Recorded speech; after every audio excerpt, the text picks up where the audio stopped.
Assalamualaikum warahmatullahi wabarakatuh. Bismillahirrahmanirrahim. Alhamdulillahilladzi hadana lihada wa ma kunna linahtadiya laula an hadanallah. Asyhadu an la ilaha illallah wahdahu la syarikalah wa asyhadu anna sayyidana Muhammadan abduhu wa rasuluh. Allahumma salli wa sallim wa barik ala sayyidina wa maulana Muhammad wa ala alihi wa sahbihi wa dzurriyyatihi wa atba'ihi ajma'in. Yang kita hormati dan kita cintai para habaib dan para alim ulama, juga yang kita hormati para tokoh masyarakat baik dari kalangan pemerintahan maupun swasta. Yang kami hormati Bapak Wakil Bupati Kabupaten Balangan, Kalimantan Selatan, seluruh Dewan Guru, pengurus Pondok Pesantren Nurul Muhibbin Tanah Gerugut yang kami muliakan, bapak-bapak, ibu-ibu, saudara-saudari sekalian rahimakumullah. Pertama-tama kita bersyukur kehadiran Allah Subhanahu wa ta'ala yang mana telah mengumpulkan kita pada saat ini di tempat yang penuh berkah, di tempat yang mulia ini, bersama-sama dengan para habaib yang dimuliakan oleh Allah Subhanahu wa ta'ala. Mudah-mudahan perkumpulan kita ini akan terus berlanjut, bukan hanya di alam dunia ini, tetapi sampai ke alam baka nanti, bersama-sama dengan baginda kita, junjungan kita Rasulullah sallallahu alaihi wasallam. Amin ya rabbal alamin. Kemudian salawat dan salam kita haturkan kepada seorang hamba Allah yang agung, junjungan kita dan junjungan seluruh makhluk di alam semesta ini, pilihan Allah dari segala pilihan, yaitu Rasulullah sallallahu alaihi wasallam, dan kepada keluarga, para sahabat, zuriat dan pengikut beliau sampai hari kiamat nanti. Hadirin hadirat yang berbahagia, Allah Subhanahu wa ta'ala berfirman di dalam kitab suci Al-Quran, Ya ayyuhalladzina amanu taqullah wal tanzur nafsum ma qaddamat lighad wattaqullah innallaha khabirum bima ta'malun. Yang artinya, wahai orang-orang yang beriman, takwalah kalian kepada Allah dan hendaklah memikirkan tiap-tiap orang akan bekalnya untuk hari esok.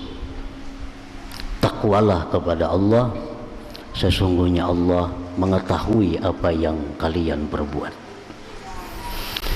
Hadirin hadirat rahimakumullah, Allah Subhanahu wa ta'ala memerintahkan kepada kita untuk berpikir, merenungi apa yang bekal kita siapkan untuk hari esok. Karena hari esok itu pasti terjadi. Hendaklah kita memikirkan, hendaklah tiap-tiap diri itu merenungkan, sanggup apa untuk esok. Apa yang dimaksud dengan esok? Apa hari Sabtu? Bukan hari Sabtu, bukan hari Ahad. Para ulama tafsir mengatakan yang dimaksud dengan esok itu adalah pertama, sakaratul maut. Yang kedua, kubur. Yang ketiga, al-muksu fil kubur, diam di dalam kubur. Yang keempat, mahsyar. Yang kelima, hisab. Yang keenam, mizan. Yang ketujuh, sirat, titian. Hadirin hadirat yang dirahmati Allah. Allah Subhanahu wa ta'ala memerintahkan dalam ayat ini agar kita punya sangu, agar kita ini bersangu untuk menghadapi esok itu. Satu, apa yang kita siapkan untuk menghadapi datangnya Israel? Apa bekal kita? Israel itu pasti datang kepada kita kapanpun, pasti akan datang. Kalau kita kada punya bekal, kada punya sangu menghadapi Israel, kita akan mengalami satu siksa, satu kepedihan yang sangat dahsyat. Nah, hadirin hadirat rahimakumullah. Nah, Allah ini menyuruh kita apa bekal kamu untuk menghadapi itu? Apa sangu kamu untuk itu? Rasulullah SAW bersabda yang artinya melihat Israel itu, melihat Israel itu lebih sakit daripada dicencang 1000 pedang. Melihat Israel lebih dahsyat daripada dicencang 1000 pedang. Demikian kalau kita tidak punya bekal menghadapinya. Di saat itu kita akan kehabisan suara, kehabisan tenaga untuk memberontak, untuk berteriak, tidak punya apa-apa karena kedahsyatan Israel itu. Nah, di sini Allah menyuruh kita bersangu menghadapi Israel itu supaya bisa tenang. Bersiap-siap menghadapi Israel supaya jangan gelisah. Bersiap-siap menghadapi Israel supaya jangan takut. Dan Rasulullah SAW mengajarkan kepada kita apa yang mesti kita perbuat supaya Israel itu bertemu kita dengan keadaan bersahabat, dengan keadaan damai, dengan keadaan tentram. Hadirin hadirat rahimakumullah. Yang pertama, renungan kita adalah menyiapkan bekal menghadapi Israel ini. Dan pasti kullu nafsin dha'iqatul maut, setiap orang itu pasti bertemu Israel. Hadirin hadirat rahimakumullah. Rasulullah sallallahu alaihi wasallam mengajarkan kepada kita agar kita bisa tenang menghadapi kematian. Beliau bersabda, akhbarani Jibril alaihi salam anna la ilaha illallah unsul muslim inda mautih. Ujar Nabi kita bahwa Jibril telah mengabarkan kepadaku bahwa la ilaha illallah itu merupakan teman yang menghibur seseorang muslim ketika menghadap malaikat maut. La ilaha illallah. Jadi zikir-zikir yang kita baca sepanjang hidup kita, la ilaha illallah, itu akan berguna, akan kelihatan hasilnya pertama di waktu kita menghadap malaikat maut. Sekarang kita mungkin belum melihat manfaat la ilaha illallah. 1000 kali sehari kita baca, belum kelihatan gunanya. 10.000 sehari kita amalkan la ilaha illallah, belum kelihatan pengaruhnya. Sebab intinya la ilaha illallah itu akan mulai kelihatan manfaatnya kepada kita bersamaan dengan munculnya Israel alaihissalam itu. Begitu Israel ini datang, disitulah muncul faidah la ilaha illallah. Inilah yang menghibur kita. Inilah yang membuat kita tenang. Inilah yang membuat kita tidak takut menghadap Israel. Makin banyak la ilaha illallah yang kita ucapkan sepanjang hidup kita, semakin aman. Makin banyak zikir itu kita sebut, kita ucapkan, menghadapi Israel makin tenang. Artinya bahwa hendaklah kita menjadikan la ilaha illallah itu satu amalan rutin kita dalam sehari semalam ini. Berapa kali sehari kita bagusnya membaca la ilaha illallah? Tergantung berapa kita perlu. Kalau kita asa takutan benar menghadapi Israel, banyaki. Kalau kada tapi takutan, kada usah banyak. Amun kada takutan sama sekali, kada usah, kada apa-apa. Kebutuhan yang tergantung kita, berapa banyak hendak membaca la ilaha illallah. Nah, itu akan jadi penghibur, akan jadi teman, akan jadi penghilang takut kita menghadap Israel alaihi salam. Nah, hadirin hadirat rahimakumullah. Yang kedua, Rasulullah sallallahu alaihi wasallam makhluk pilihan Allah. Beliau ini mengajarkan kepada kita sebuah doa. Doa ini gunanya apa? Memudahkan kita menghadapi kematian. Beliau sendiri pun mengamalkan doa ini. Nabi mengamalkan doa ini. Allahumma a'inni 'alal maut wa hawwinhu 'alayya. Allahumma a'inni 'alal maut, ya Allah tolonglah aku menghadapi Israel. Wa hawwinhu 'alayya, dan mudahkan dia atasku. Rasulullah SAW beliau mengamalkan doa ini sebagai kewaspadaan beliau kepada kematian dan sebagai tasri mengajarkan kepada kita untuk mengamalkan doa itu. Allahumma a'inni 'alal maut, ya Allah tolonglah aku menghadapi kematian, wa hawwinhu 'alayya, dan mudahkan kematian itu atasku. Tiap imbas sembahyang sekali kita baca, 5 sembahyang 5 kali sehari. Nah, bila doa itu diijabah oleh Allah, kita kada akan susah, kita kada akan takut menghadapi kematian itu. Nah, hadirin hadirat rahimakumullah, itu yang dimaksud dengan hari esok yang pertama. Wala tanzur nafsum ma qaddamat lighad. Hendaklah tiap-tiap orang itu memikirkan, merenungkan bekal apa yang dia siapkan untuk esok. Bukan esok makankah, kadakah, babareskah, kadakah, bukan itu. Yang kedua, yang dimaksud dengan hari esok itu adalah dukhulul kubur, masuk ke dalam kubur. Nah, masuk ke alam barzakh. Di situ kita sudah masuk kepada satu alam yang berbeda daripada alam yang selama ini kita hadapi. Itu alam barzakh. Apa persiapan yang mesti kita hadapi waktu masuk ke dalam kubur itu?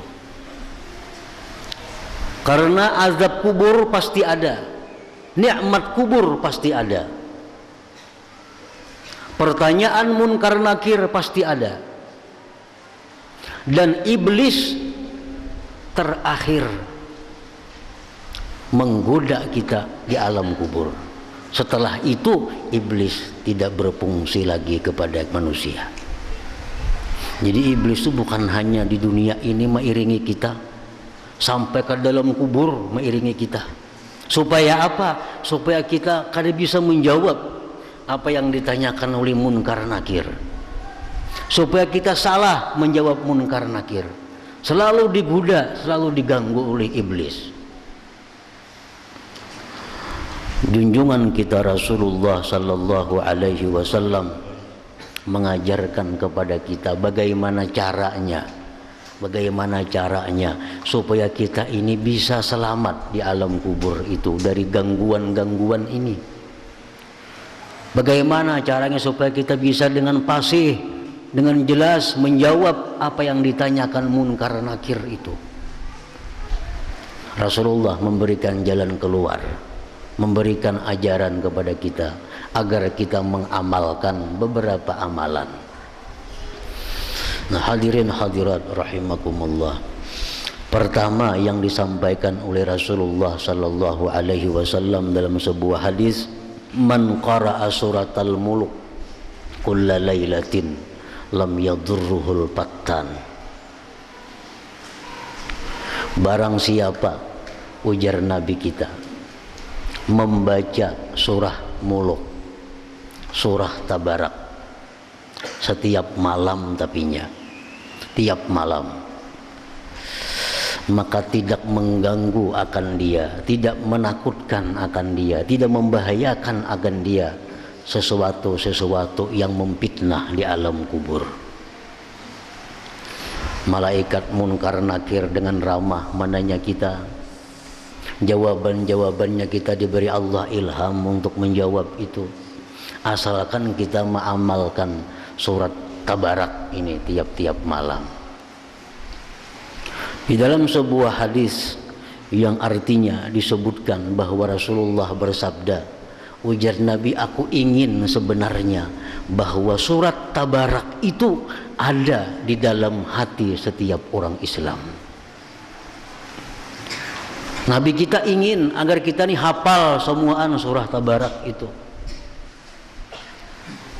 Ini disebut suratul munjiyah, surah yang menyelamatkan seseorang. Jadi kita masuk ke dalam kubur dikawal oleh surah tabarak ini, sehingga fitnah-fitnah, cobaan-cobaan di dalam kubur itu dihadapi dengan mudah. Ini surah tabarak, surah al-muluk ini, asalkan tiap malam itu kita amalkan.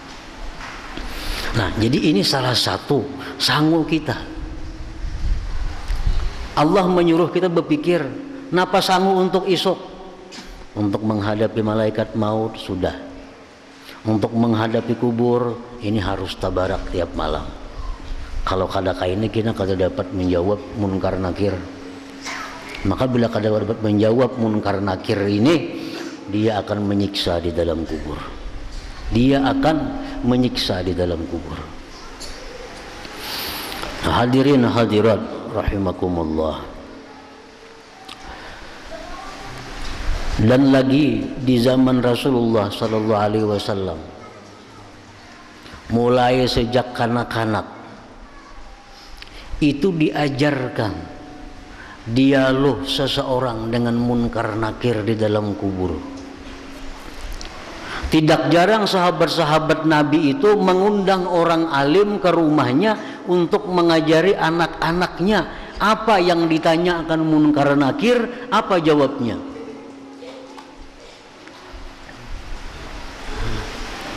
Jadi di zaman Nabi berlaku sampai zaman sahabat, itu mereka mengundang orang-orang yang punya pengetahuan, diundang ke rumah, disuruh melajari anak, suruh melajari bini, kayak apa kena munkar nakir itu, napa-napa yang ditanyakannya, kayak apa jawabannya. Nah, ini termasuk salah satu persiapan untuk menghadapi itu. Namun kada hafal dalam dunia, apalagi di sana. Nang dalam keadaan tenang, dalam keadaan aman nih kada hafal, apalagi di alam kubur berhadapan makhluk yang belum pernah dijumpai munkar nakir. Nah, jadi itu disuruh kita tamrinul jawab ala munkar wa nakir, melatih tanya jawab munkar nakir. Di sini kita hafal, di kubur belum tentu. Makanya disuruh membaca surat tabarak untuk bisa mengingat itu. Dalam dunia kada hafal, di kubur maginnya di kubur kada akan hafal. Malaikat munkar nakir itu menanya kita, marabbuka, siapa Tuhan engkau? Allahu Rabbi, Allah Tuhanku. Wa ma dinuka, apa agama engkau? Al-Islam dini, Islam agamaku. Wa ma imamuka, apa imam engkau? Al-Quran imami, Quran itu imamku. Wa ma kiblatuka, kiblat engkau? Al-Ka'batu kiblati, Ka'bah itu kiblatku. Wa man ikhwanuka, siapa saudara-saudara engkau? Siapa kawan-kawan engkau? Al-muslimun, ikhwani, orang-orang Islam itu adalah kawan-kawanku. Wa manil khalil Ibrahim, siapa itu Ibrahim al-Khalil? Ditakunakan juga kawan kita. Ibrahim al-Khalil itu siapa? Dia malaikat. Jawabannya singkat saja, abi itu abahku. Ibrahim al-Khalil itu abi, abahku. Wa mal ladzi mutta alai, pertanyaan juga. Wa mal ladzi mutta alai, engkau ini atas apa matinya? Menjadi malaikat. Ikam mati atas apa? Dijawab, ana istu wa mutu ala la ilaha illallah Muhammad Rasulullah. Aku hidup dan mati atas la ilaha illallah Muhammad Rasulullah. Jangan bingung kayaknya di dalam kubur. Jangan mungkar nakir. Hamal ladzi mutta alaih. Nah galabakan kalau tahu nah apa artinya? Artinya apa sesuatu yang kamu itu mati atasnya? Kita jawab, aku hidup dan mati atas la ilaha illallah Muhammad Rasulullah. Nah kemudian yang terakhir, di alam kubur itu ditampilkan laki-laki. Laki-laki yang belum pernah kita lihat. Malaikat ini bertanya kepada kita, itu siapa laki-laki itu? Kita kada tahu, kada kenal. Suah kada melihat laki-laki ini tuh bertemuan kada biasa, ditakuni. Waman hadzal rajul, siapa ini laki-laki? Amun orang dalam dunia banyak membaca salawat, banyak berbuat baik kepada keluarga Nabi, mencintai keluarga Nabi di dalam dunia, dengan mudah dia menjawab hadza Muhammadun sallallahu alaihi wasallam, itu adalah Nabi Muhammad sallallahu alaihi wasallam. Terakhir sudah selamat kita bila bisa menjawab itu. Nah, kita belajar itu, kita melatih itu adalah merupakan persiapan kita untuk menghadapi di alam kubur ini. Nah, hadirin hadirat rahimakumullah. Apabila di alam kubur ini kita selamat, dalam kubur ini kita mendapat kemudahan, selanjutnya akan lebih mudah. Tetapi bila mana di alam kubur ini kita sudah mendapat kesulitan, maka yang bakal kita hadapi selanjutnya lebih sulit lagi, lebih dahsyat lagi. Nah yang kedua itu, yang dimaksud dengan hari esok itu. Yang ketiga, al-muqsu fil qabr, diam di kubur. Berapa tahun kita diam di kubur menunggu kiamat? Mungkin 1000 tahun kita mati hanyar kiamat terjadi. Mungkin 10.000 tahun kita mati hanyar kiamat. Dalam kubur apa bekal kita menunggu hari kiamat itu? Itu pun Rasulullah sudah mengajarkan kepada kita. Kayak apa supaya kita di dalam kubur itu menunggu hari kiamat nyaman, senang. Rasulullah SAW menyatakan, idza mata ibnu Adam in qata amaluhu illa min salas, sadaqatin jariyah aw ilmin yuntafa'u bihi aw waladin salih yad'ulah. Ujar Nabi kita, apabila mati manusia itu putus sudah amalnya, kada lagi stop sudah, kecuali 3, sedekah jariyah, ilmu yang dimanfaatkan, anak saleh yang mendoakan. Nah, jadi di dalam kubur ini kita mati, tapi kita ada bertinggal masjid, kita bertinggal madrasah, kita bertinggal ada amal-amal jariah. Walaupun kita mati 1000 tahun menunggu kiamat, kita kadang akan merasa. Kenapa? Karena ada mengalir pahala-pahala apa yang pernah kita jariahkan semasa hidup kita. Ini bekal untuk menunggu kiamat. Nah, kalau kita kada ada bekal itu menunggu balas kasih orang. Bila ada orang bahaul ila arwah muslimin wal muslimat dia berebut, merebutakan itu. Kan di alam kubur tuh kayak itu kisahnya. Orang temimpi, orang-orang wali bermimpi. Teguringan di kubur bermimpi. Karena ada orang datang ma'atar talam di mimpi itu. Bangunan dalam kubur ini berebut, merebutakan talam itu. Ada saya kok nang kada berebut, ya santai aja, kada berebut, tenang aja. Nah, ditakuni, kenapa kamu kada umpat berebut nih tuh? Aku kada perlu berebut, aku ada anakku nang hari-hari matahari aku. Itu nang kada berenakan, nang kada bisi amal jariah. Ada orang mahaul, nah berebut datang menyasahin nang arwah muslimin wal muslimat. Ada kalau tuh, nah, berebut bisa luput, bisa kana. Amun kita ada sudah bertinggal maulah masjid, ada bertinggal maulah madrasah, ada bisi anak saleh, kada perlu berebut datang ke hadapan kita. Nah, ini yang dimaksud Nabi, kita memikirkan juga untuk itu. Ada amal saleh yang kita tinggalkan. Hadirin hadirat rahimakumullah. Yang keempat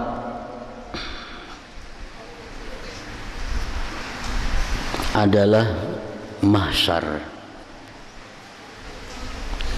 Nah, hari di mana kita dibangkit dari kubur, kita dikumpul di satu tempat. Kita berkumpul di tempat itu.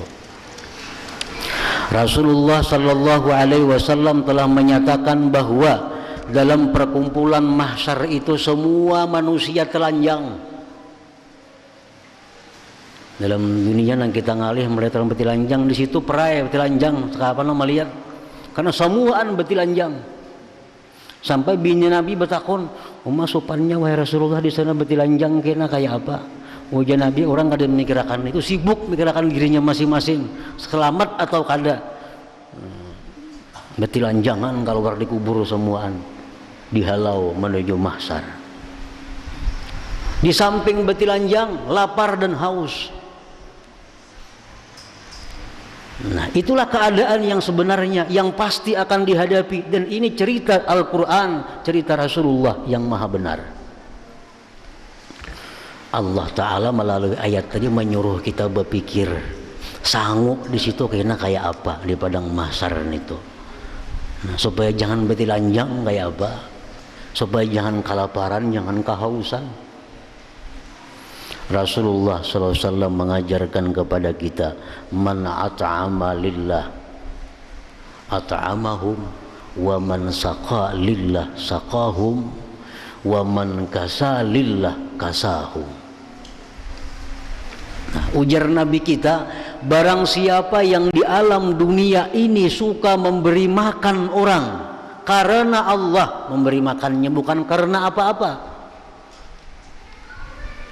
Mulah makanan, kia orang makanan, bukan karena mahal kada, bukan karena berdoa selamat nyelamati rumah kada. Ini semata-mata mau ulah makanan, kia orang makanan bulikan. Inilah ta'ala ngarannya. Ini yang memberi makannya orang suruh membaca Yasin dulu, suruh membaca tahlil. Tapi Allah orang hanya diberi makan nih. Itu kata lillahi ta'ala. Ini nang sediakan makanan, kiau makan, belikan habis. Man at'amahum lillah, siapa yang memberi makan manusia karena Allah,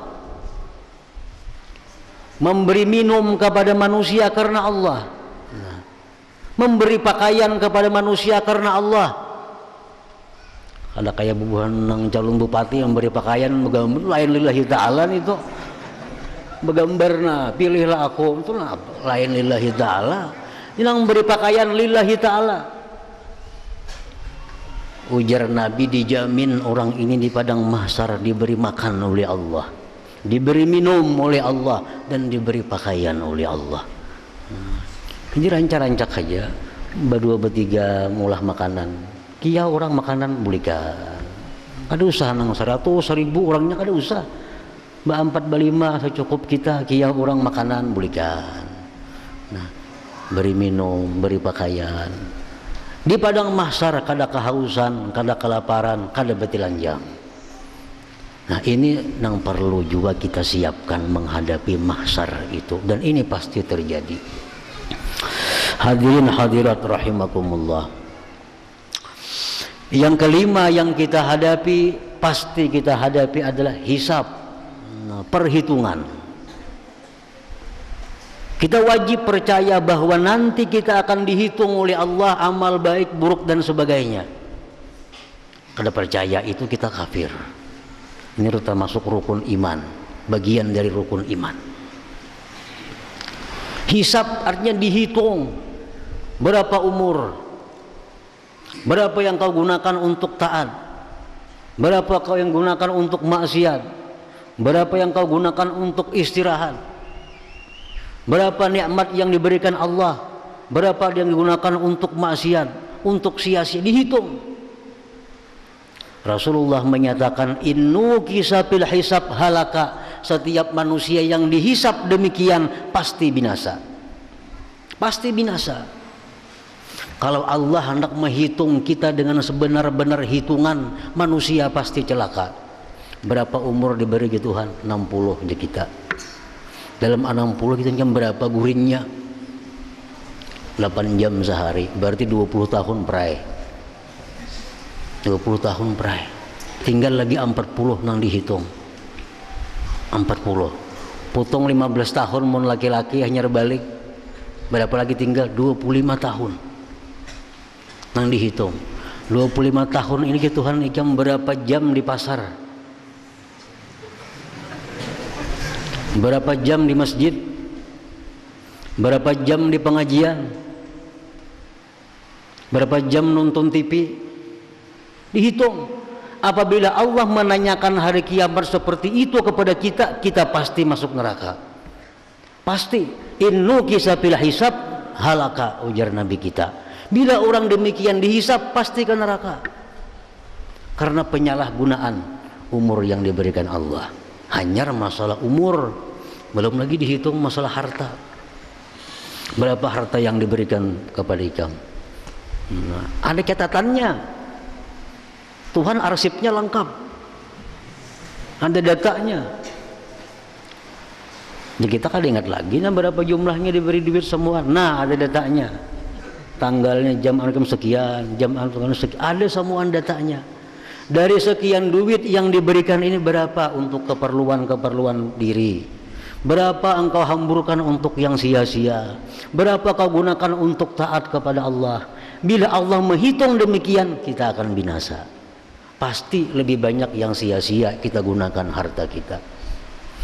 Nah, Allah menyuruh kita berpikir, mempersiapkan supaya bagaimana caranya menghadapi hisab itu. Rasulullah sallallahu alaihi wasallam bersabda, ujar Nabi kita, wa inna talibal ilmi wal mar'atal muti'ata li zawjiha wal waladal barra li walidayhi yadkhuluna al jannah bighairi hisab. Ujar Nabi kita, orang yang menuntut ilmu agama, ini menuntut ilmu agama gawiannya. Nomor 2, perempuan yang bakti kepada suaminya. Perempuan ini pikirannya supaya laki itu senang kayak apa, urusan dirinya nomor 2. Aku sakit, aku susah, yang penting lakiku senang. Nah, ini perempuan yang bakti lawan laki ngarannya. Perempuan yang disebut muti ahli zaujiha itu adalah perempuan yang menomorduakan dirinya, menomor satukan lakinya. Kayak apapun, bila laki senang, aku senang. Nah, ini perempuan yang muti ahli zaujiha. Yang ketiga, anak yang bakti kepada kedua orang tuanya. Ujar Nabi, 3 golongan itu masuk surga kada melalui perhitungan tadi. Nah, kada melalui hisab. Orang parahatan menuntut ilmu mati surga. Kada dihitungkan berapa umur, berapa rezeki, kada dihitung. Langsung ke surga. Kalaunya ini mati dalam keadaan statusnya masih dalam penuntut ilmu agama. Perempuan nang muti ahli zaujiha tadi, nang menomor satukan laki, menomor duakan dirinya, mati perempuan ini surga. Kada dihitung berapa umur ikam, kada ada urusannya. Nah, yang ketiga, anak yang bakti kepada orang tua. Nah, jadi kita ini diisyaratkan oleh Nabi masuk di situ. Nah, amun kuitan masih hidup, jadilah anak nang bakti kepada orang tua. Nah, amun seorang perempuan masih bersuami, jadilah perempuan yang mutiah kepada suaminya. Nah, amun orang ini balaki kada bakuitan kada ada jua, siapa lagi yang diperbuat supaya selamat? Menuntut ilmu. Menuntut ilmu kada ada habisnya. Nah, bila 3 macam itu kita mati dalam keadaan 3 hal, yadkhulunal jannah bighairi hisab, kita masuk surga tanpa dihisab oleh Allah Subhanahu wa taala. Nah, hadirin hadirat rahimakumullah. Yang keenam yang pasti kita temui adalah mizan, penimbangan amal. Amal kita akan ditimbang. Amal ditimbang. Bila baik menang, kita selamat.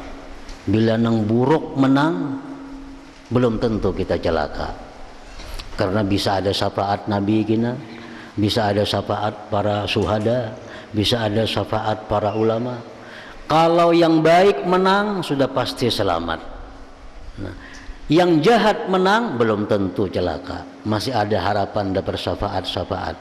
Karena Rasulullah Sallallahu Alaihi Wasallam, begitu beliau ini saking cintanya kepada umatnya, di waktu giliran umat beliau ditimbang, beliau berada di timbangan sana. Nah, istri beliau bertanya kepada Rasulullah, wahai Rasulullah, di akhirat kayaknya di mana kami mencari pian? Jar bini-bini sidin nih. Kayaknya di akhirat di mana kami mencari pian? Ujar Nabi, pertama cari aku intang mizan, intang timbangan amal. Karena aku akan berada di sana di waktu umatku ditimbang. Nah, jadi kita ditimbang amal kita, Nabi ada di sana. Kalau amal jahat kita nang menang, Nabi beri syafaat dulu. Beri syafaat oleh Nabi. Bila kada mampan juga, hanyar celaka. Ada orang kada mampan karena syafaat. Nabi sudah memberi syafaat, sahabat, tapi kebanyakan sakitnya kayak apa? Kada tahan syafaatnya. Nah, kalau kamu tidak berjumpa aku di timbangan, ujar Nabi, aku menunggu di titian Siratal Mustaqim. Kalau mencari aku di sana. Nah, hadirin hadirat rahimakumullah. Menghadapi timbangan ini ada satu amal yang paling memberatkan timbangan kebaikan. Amal itu disebut oleh Rasulullah dengan khuluqun hasan, budi pekerti yang baik. Nah, budi pekerti yang baik ini begitu ditimbang dalam timbangan amal, mengalahkan segala kejahatan. Akhlak, budi pekerti yang baik. Kayak apa budi pekerti yang baik itu? Ringkasnya, budi pekerti yang baik itu adalah memberi kepada orang yang tidak pernah memberi. Seumuran ini kada bisa memberi kita, baruhan matahari kada biasa. Tapi kalau kita baruhan, atarinya. Yang kedua, antusila man kata'ak, engkau hubungi orang yang putus kepada engkau. Ini kada usah menagur lawan kita, kita nang menagurinya. Nang ketiga, anta'fu amman zalamak, engkau maafi orang yang menzalim engkau. Ini budi pekerti yang baik. Kalau itu masuk dalam timbangan amal, maka itu amal kebaikan menjadi berat. Menjadi berat. Satu kali kita memaafkan orang yang menzalim kita, itu sudah memberatkan timbangan amal kita. Nah, itu persiapan untuk menghadapi penimbangan amal di sana. Yang terakhir yang dimaksud dengan isok itu adalah sirat titian. Nah, menuju surga itu harus lewat jambatan. Bila jambatan itu kita kawa menyebarang ke surga, kita kawa gugur ke neraka. Ngarannya sirat itu. Rasulullah SAW bersabda, asbatukum ala sirat asyaddukum hubban li ahli baiti. Ujar Nabi, orang yang paling kokoh pijakannya di sirat itu nang kada betah tagalincir, kada betah gugur, orang nang paling cinta kepada keluargaku. Makin kita cinta kepada keluarga Nabi, kaki kita akan makin kuat berpijak di sirat situ, di titian situ, sehingga kita sampai menyeberang menuju surganya Allah Subhanahu wa Ta'ala. Nah, mudah-mudahan Allah memberikan kita hidayah taufik untuk selalu berada di jalan yang benar dan mengamalkan apa yang diajarkan oleh Rasulullah sallallahu alaihi wasallam. Ila hadratin Nabi sallallahu alaihi wasallam. Al-Fatihah. Ya benar.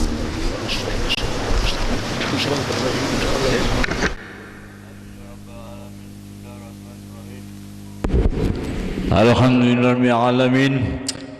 Wassallallahu alaihi sayyidina Muhammadin wa ala sahbihi wasallam. Allahumma nas'aluka ya Allah asyukra lana amaika wa majid abdalika wa khairu ma qadaita wa barakatuh ma qadaita wa tawassalna ilaika bi jahi sayyidina Muhammadin sallallahu alaihi wasallam. Nas'aluka ya Allah jadatan bid din wa barakatan bil umur wa sihatan bil jism wa sa'atan bil rizqi wa taubatan qabla al-maut wa syahadatan 'inda al-maut wa maghfiratan ba'da al-maut wa hisab wa aman min al-'azab wa nasiban min al-jannah warzuqna nazara wajhil karim. Allahumma ij'al khaira umurana akhirahu khaira umurana akhirahu khaira amalana khawatimahu waj'al akhiral hayatana khawatimahu waj'al khaira ayyamina waqaq. Allahumma ij'al syariatina khairan min alaniyatina waj'al alaniyatina salihah.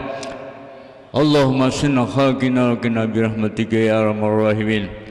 Allahumma inna na'udzuka min ilmin la yanfa wa qalbin la yasha wa amalin la yurfa wa du'ain la yusma. Allahumma nas'aluka husnul khatimah wa na'udzubika min su'il khatimah. Allahumma a'inna al-mauti wa hawinna alaina bi rahmatika ya arhamar rahimin. Rabbana taqabbal minna innaka antas samiul alim wa tub alaina innaka antat tawwabur rahim. Rabbana atina fid dunya hasanah wa fil akhirati hasanah wa qina adzabannar. Sallallahu alaihi Muhammadin wa alihi wasallam. Alhamdulillahirabbil alamin. Taqabbalallahu minkum.